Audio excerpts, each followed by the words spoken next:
Ka na naman. Anong gusto mo? Iuwi ko. Tama kayo, Kap.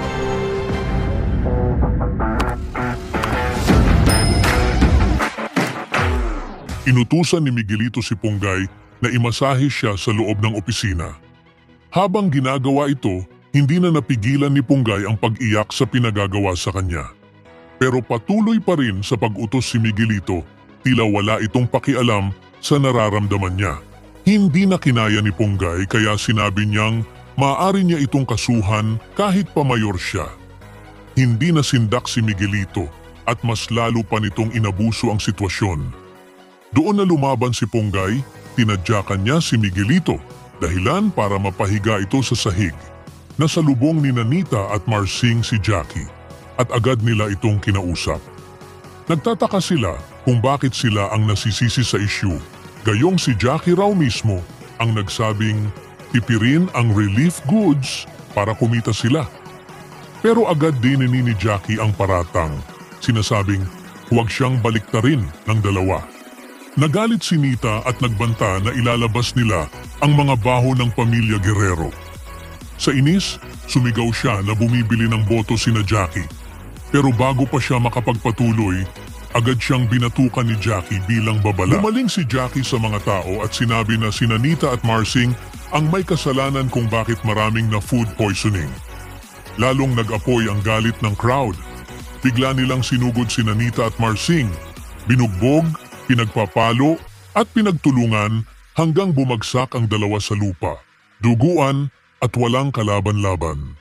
Dumaan si Tanggol at nakita niya sina Marsing at Nita na nakahandusay, hindi makapagsalita at takot na takot.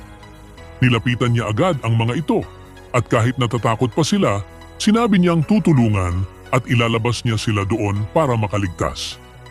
Nakita sila ng isang news reporter mula sa malayo at agad silang sinundan upang malaman kung saan sila dadalhin ni Tanggol. Samantala, galit na galit si Jackie habang ikinukwento kay Miguelito ang nangyari.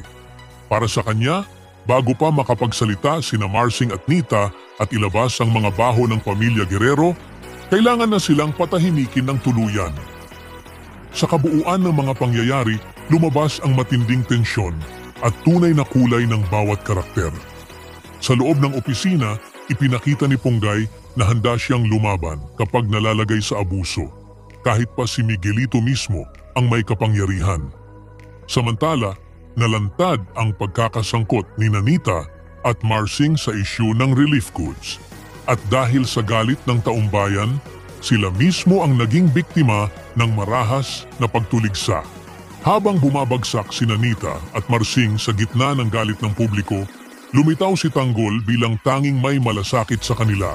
Handang tumulong kahit pa sila ay kinamumuhian ng lahat. Ngunit ang kanilang pagliligtas ay hindi nakaligtas sa mata ng media na nagbabadya ng bagong problema para kay Tanggol. Sa kabilang panig, si Jackie at Miguelito ay lalong nalubog sa kapangyarihan at galit. Determinado silang patahimikin ang sinumang maaaring makapagsiwalat ng kanilang kabulukan. Habang tumitindi ang kaguluhan, papalapit ng papalapit ang sandaling maaaring bumagsak ang pamilyang Guerrero o mas lalong magningas ang kanilang kasamaan. Ibahagi ang inyong saloobin sa comment section. Huwag kalimutang mag-subscribe at i-click ang notification bell para hindi ninyo ma-miss ang susunod na kabanata ng Batang Quiapo. Maraming salamat sa panonood.